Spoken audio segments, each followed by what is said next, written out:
Hai guys, welcome to my YouTube channel. Apa kabar kalian hari ini? Semoga baik-baik saja ya. Terima kasih sudah klik video ini. Dan kasus hari ini melibatkan cinta segitiga yang mematikan. Sebelum nonton, tekan dulu tombol subscribe, like, dan tekan juga loncengnya supaya kamu tahu setiap aku upload video baru. Tanpa berlama-lama, yuk kita bahas.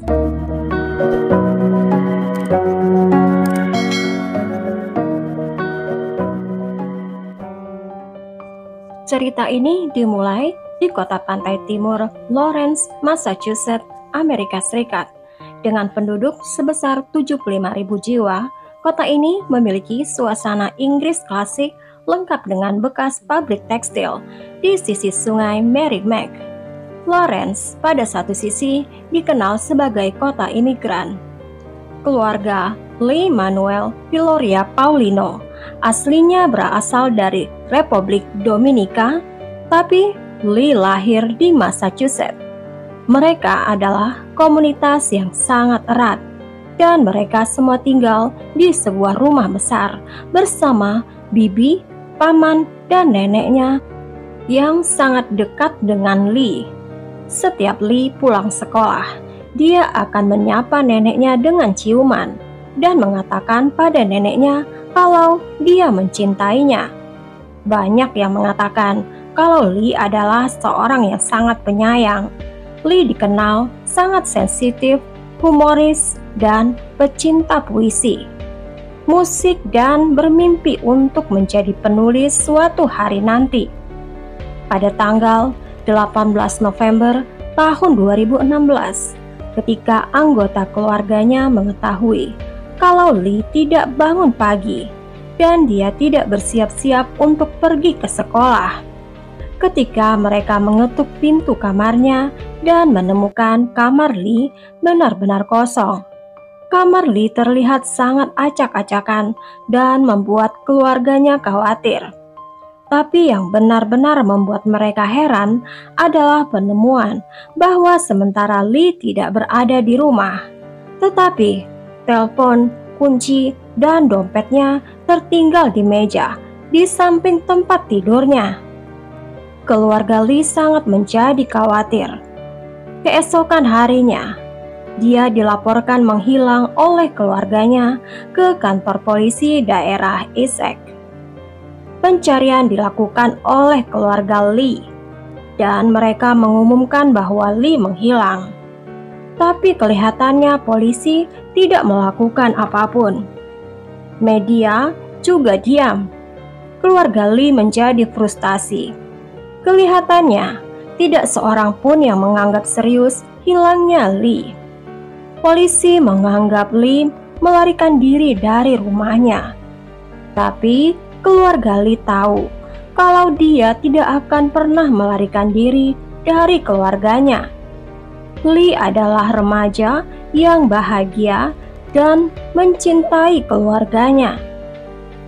Hal ini membuat ibu Lee dan orang-orang di kota itu berspekulasi dan berpikir apakah karena Lee tidak berkulit putih sehingga dia tidak dianggap penting di saat dia menghilang.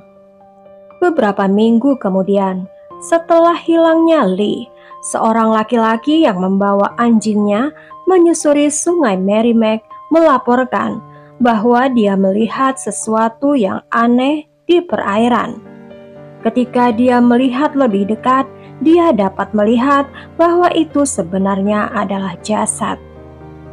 Ketika polisi tiba untuk menarik jasad itu keluar dari sungai, mereka menyadari bahwa mereka tidak menemukan kepala dari jasad itu dan tangannya. Polisi melakukan penggeledahan di sepanjang daerah sungai tempat ditemukannya jasad itu. Seorang polisi menemukan kepala jasad mengambang di dalam kantong plastik dengan batu sebagai pemberatnya. Tangannya tidak pernah ditemukan sampai hari ini. Seperti yang kalian duga, kalau jasad itu adalah Lee. Hasil autopsi mengatakan kalau jasad itu telah dilukai lebih 70 kali dan dilakukan pada saat dia masih sadar. Penemuan tubuh Lee tersiar di kota itu. Kota Lawrence menjadi gempar karena sedih. Mereka mengenal pemuda itu. Orang-orang membacakan puisi yang sudah ditulis oleh Lee. Warga berkumpul dengan penuh air mata menangisi karya seni yang telah ditinggalkan Lee. Kasus Lee akhirnya diliput oleh media lokal. Polisi mulai mengadakan penyelidikan. Berita beredar bahwa Lee terlihat pada malam pembunuhannya sedang nongkrong di sekitar sungai Merrimack. Dan bahkan ada laporan bahwa dia tidak sendirian. Rekaman CCTV daerah itu mengambil gambar pada malam Lee menghilang. Lee terlihat bersama seseorang yang terlihat berjalan dengan cepat. Dia diidentifikasikan sebagai Matthew Borges, yaitu teman sekelas Lee di sekolah menengah Lawrence. Ada beberapa laporan yang bertentangan mengenai siapa Matthew ini. Beberapa orang menyebut Matthew sebagai orang yang pintar dan pendiam dan suka membantu teman-temannya. Tapi teman-temannya yang lain dan gurunya mengatakan kalau Matthew mempunyai sisi gelap. Dia dikenal memiliki masalah dalam mengendalikan amarahnya. Matthew diinterogasi polisi karena hilangnya Lee sebelum jasad Lee ditemukan. Matthew mengklaim bahwa dia dan Lee sedang nongkrong pada malam hari di saat Lee menghilang. Dia mengatakan mereka merokok dan kemudian berpisah. Matthew bilang bahwa dia hanya mendengar tentang menghilangnya Lee ketika dia bekerja keesokan harinya. Dan Matthew mengkhawatirkan keselamatan temannya itu. Bahkan polisi mendatangi tempat yang Matthew laporkan sebagai tempat dia dan Lee merokok, yaitu di tepi sungai di mana tubuh Lee kemudian ditemukan. Tetapi begitu tubuh Lee ditemukan di sungai yang sama dan rekaman CCTV yang ditemukan, penyelidik mulai menyelidiki Matthew dengan lebih serius. Rupanya Matthew telah berkencan dengan siswa lain di Lawrence High School bernama Leilani selama 9 bulan sebelum putus. Itu tidak lama sebelum Lee menghilang. Ini menyebabkan kecemburuan Matthew. Ketika dia mulai mengawasi Leilani, dia menjadi sangat cemburu ketika melihat Leilani mulai didekati pria lain. Meskipun mereka sudah putus. Pada satu kesempatan, Matthew bahkan menanyakan langsung kepada Leilani daftar pria yang ditakutkannya telah mendekati Leilani. Dan semua ini memuncak pada bulan November tahun 2016 ketika Leilani dan Lee sedang makan siang bersama di kafetaria. Matthew melihat ini dan meledak dalam kecemburuan yang menyebabkan tindakan yang berakhir. Guru mengusir Matthew pergi dari ruang makan di sekolah mereka. Tidak jelas apakah Leilani mempunyai hubungan romantis dengan Lee. Tapi ini tidak membenarkan perbuatan Matthew yang jahat. Tetapi kelihatannya Lee berada di tempat yang salah dan waktu yang salah. Sementara polisi mencari tahu motif kejahatan itu, penyelidik menggali lebih dalam hal-hal baru yang terlihat semakin buruk. Diketahui setelahnya bahwa Matthew melampiaskan kecemburuan dan kemarahannya dalam suatu rencana jahat. Matthew mengumpulkan beberapa teman-temannya untuk merampok rumah Lee. Pada malam hari, Matthew berencana mencuri PlayStation Lee dan membujuk Lee untuk keluar dari rumahnya. Tapi Matthew bertindak sangat jauh. Pada malam yang dia rencanakan, Matthew dan teman-temannya menerobos masuk ke dalam rumah Lee. Seorang teman Matthew mulai menjadi takut ketika dia menerima pesan aneh dari Matthew yang mengatakan bahwa Matthew sudah membunuh Lee. Tapi teman Matthew itu yang bernama Frank mengabaikan pesan itu karena dia tahu kalau Matthew suka berbicara berlebihan dan aneh-aneh.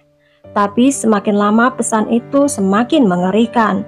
Bahkan ada rekaman audio Matthew yang membahas mengenai cara membunuh Lee akan segera muncul. Matthew mengatakan kepada Frank kalau dia sudah membunuh seseorang dan menyebabkan rasa sakit. Karena Matthew tidak suka Leilani berbicara dengan anak laki-laki lain. Matthew telah memberitahu seorang temannya pada malam kejadian bahwa dia sudah membunuh Lee. Matthew bilang, "Buka mata kamu, karena setelah malam ini semuanya tidak akan terlihat sama lagi." Benar-benar sesuatu perbuatan yang bodoh. Temannya ini segera melaporkan Matthew ke polisi setelah jasad Lee ditemukan, dan Matthew segera ditangkap polisi. Tidak ada bukti fisik yang menghubungkan Matthew dengan kejahatan itu. Jika Matthew tidak membual seperti itu kepada teman-temannya, mungkin dia bisa saja lolos. Persidangan Matthew baru dimulai hampir 3 tahun kemudian. Selama waktu ini, Matthew menghabiskan masa penahanannya di ruang penahanan remaja, dan dia baru disidangkan setelah dia berusia 18 tahun, yang artinya dia dapat diadili sebagai orang dewasa. Sidangnya dimulai bulan April tahun 2019. Leilani bersaksi dan menyatakan bahwa dia tidak suka dengan tindakan Matthew yang obsesif. Teman-teman Matthew yang menerima pesan teks juga bersaksi melawan Matthew. Pembela Matthew mencoba berargumen bahwa tidak ada bukti yang menghubungkan Matthew dengan kejahatan itu. Oleh karenanya, seharusnya Matthew tidak dinyatakan bersalah. Tapi penuntut umum memasukkan bukti, tidak hanya pesan teks, tapi juga catatan di buku harian Matthew, di mana dia mengatakan bahwa dia ingin menghabisi Lee.